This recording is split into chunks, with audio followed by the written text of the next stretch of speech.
Hey there, I'm Emily. You won't regret it. Marrying Mark Turner felt like stepping into another world. His family, the Turners, were the embodiment of high society, wealthy, influential, and intimidating to an outsider like me. Their estate was a sprawling masterpiece, with every inch meticulously manicured.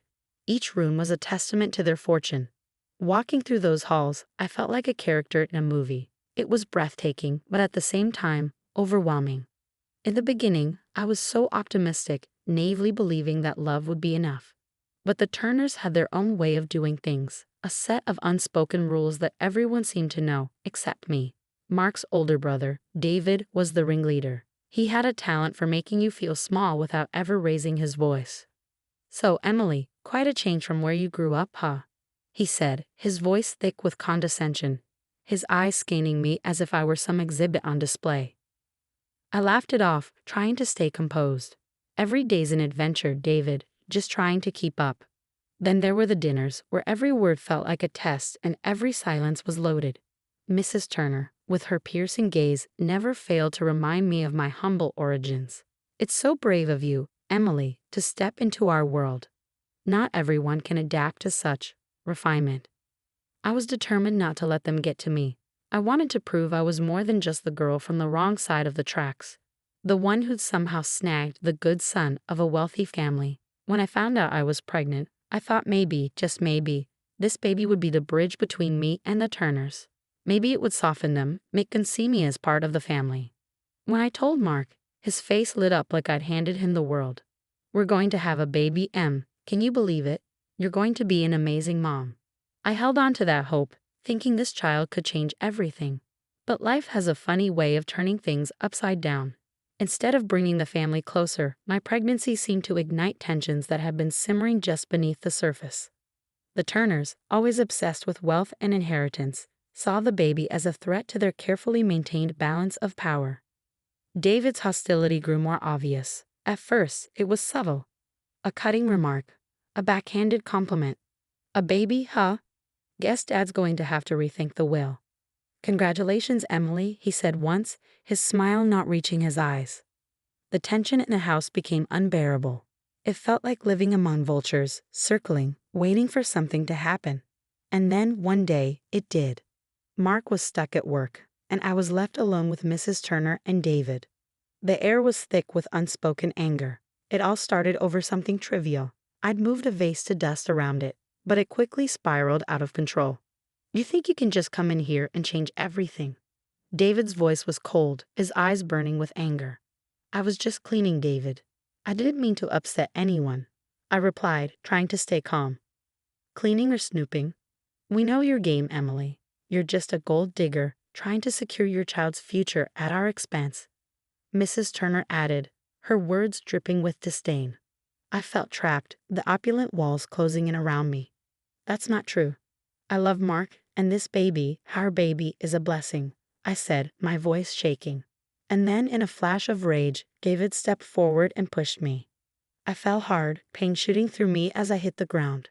I knew immediately that something was wrong. I lay there, cradling my stomach, while David and Mrs. Turner stood over me, shock in their eyes but no sign of remorse. "Look what you made me do," David muttered, more to himself than to me. When Mark finally came home, he found me bruised, shaken, and in tears. Between sobs, I told him everything. His face was a mix of horror, anger, and disbelief. Wrapping his arms around me, he whispered, "We're leaving, Emily, tonight. I'm not letting them hurt you or our baby again." We packed in silence, the weight of unspoken words hanging in the air. As we drove away from the Turner estate, I felt a wave of relief, but it was mixed with a deep, aching sadness. But the worst was yet to come. At the hospital, the doctors confirmed our worst fears. We had lost the baby. The fall, the trauma, it had all been too much. Lying in that hospital bed with Mark by my side, everything felt surreal. The Turners, their estate, the wealth, none of it mattered anymore.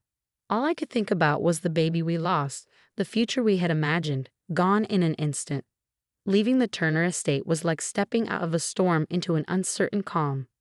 Mark and I were broken in a way that felt impossible to heal, trying to piece together our lives after such a devastating loss. We moved into a small apartment, a stark contrast to the grandeur we'd left behind. but it became our sanctuary. Those first few weeks were brutal. Mark threw himself into his work, while I struggled to find my footing in a world that suddenly felt unfamiliar and empty. We talked less, and the silence between us became a heavy, unspoken reminder of all we had lost. In the midst of our sorrow, there was one unexpected light: Mark's father, Mr. Turner. He was everything the rest of his family wasn't. Where they were cold and calculating, he was warm and genuine. He visited often, always with a kind word and a listening ear. "Emily, my dear, I'm so sorry for what happened. Your family and you always will be," he'd say, his eyes filled with a rare sincerity. His visits were like a balm to our wounded hearts. He never pushed, never pried, just offered his love and support. It was Mr. Turner who helped us see that life could still be beautiful, that we could rebuild from our loss. And then, something miraculous happened. I discovered I was pregnant again. The joy was immediate, but so was the fear. The memory of our previous loss was still too fresh, too painful. But with Mark and Mr. Turner by my side, I allowed myself to feel a cautious hope. When I told Mark, his face was a mix of happiness and fear. "We're going to be extra careful this time, Em. I'm not letting anything happen to you or our baby." Mr. Turner was overjoyed when he heard the news. "A new beginning," he said, tears shining in his eyes. "This child is a blessing, Emily, a sign that life goes on, no matter what." But fate had one last cruel twist.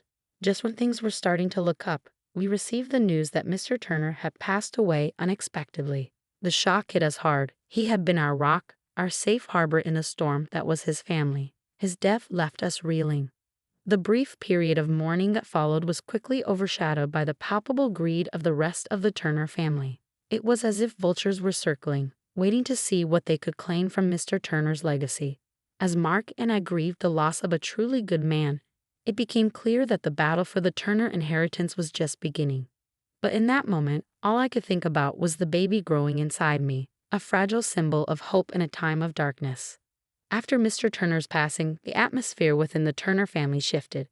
The solemnity of mourning gave way to a barely concealed eagerness for the inheritance. It was like watching actors in a poorly scripted play, their grief quickly dissolving into greed. Mark and I attended the reading of the will with a sense of dread, while the rest of the family buzzed with anticipation, speculating about their shares of the estate. The lawyer cleared his throat, and the room fell silent. "Mr. Turner has made some specific allocations in his will," he began, his voice formal and emotionless. As he read on, shock rippled through the room. Mr. Turner had left a significant portion of his estate to me and our unborn child, ensuring our financial security and independence.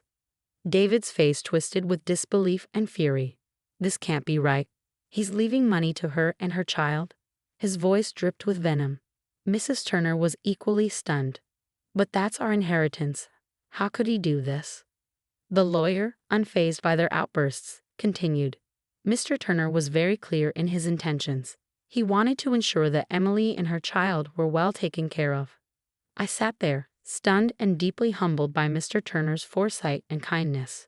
Mark squeezed my hand, his face a mixture of sadness and gratitude. "Dad always knew what was right," he whispered. The rest of the reading was a blur of whispered arguments and furious glares from David and Mrs. Turner. But something had shifted in me. I felt a newfound strength, her resolve to stand up against their greed and malice. After the reading, the backlash was immediate.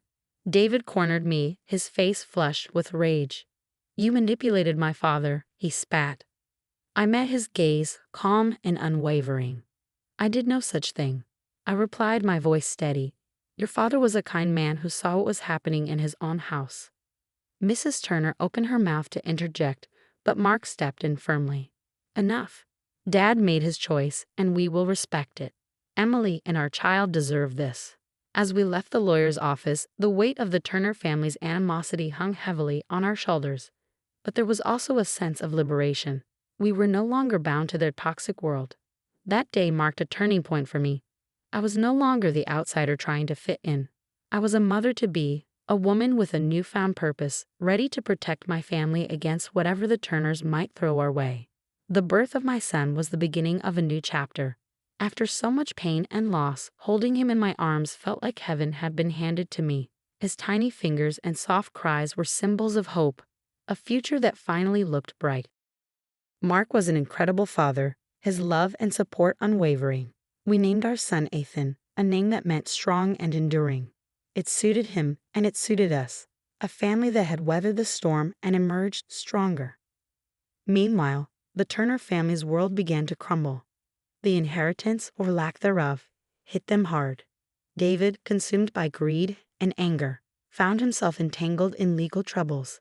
His shady business dealings, once overlooked by his father's influence, were now under scrutiny. He faced lawsuits and financial ruin, his fall from grace a sharp contrast to his former arrogance. Mrs. Turner's life spiraled downward as well. Without the financial cushion she was used to, her lavish lifestyle became unsustainable. The friends she once entertained in grand fashion distanced themselves, leaving her in lonely self-imposed exile. As for Mark and me, we built a life filled with love and laughter, far from the toxic environment of the Turner estate. I started a small business, something I had always dreamed of but never had the courage to pursue. To my joy and surprise, it flourished. Mark found success in his career too, his integrity and hard work finally paying off. We were a team in every sense of the word, building a life on our terms, free from the shadows of the Turner legacy. One evening, as I watched Ethan play, Mark came up behind me and wrapped his arms around my waist. "We did it, Em, we made it through." I leaned back into his embrace, a smile in my voice as I replied, "We did. And we have so much to be thankful for." Looking back, the journey was far from easy. There were moments of despair and heartache, but there were also moments of incredible strength and love that refused to be diminished. In the end, justice was served, not just in the downfall of the Turners, but in the life we built from the ashes of that ordeal. We found joy not in their misery, but in our own triumph, in our ability to rise above it all and create something beautiful from something so broken. As the story comes to its conclusion, I hope you've enjoyed it as much as I've enjoyed sharing it with you. But before you go, I have a question for you, inspired by the journey we've been through. In a world filled with challenges and difficult decisions, what do you believe is the true measure of victory? Is it revenge or the ability to find peace and build a better life? Share your thoughts in the comments below. I'd love to hear your perspective. And if you've enjoyed this story, don't forget to hit that like button and subscribe for more captivating stories and engaging discussions. Your support means the world to me, and I can't wait to read your opinions. Thanks for joining me on this journey, and until next time, take care.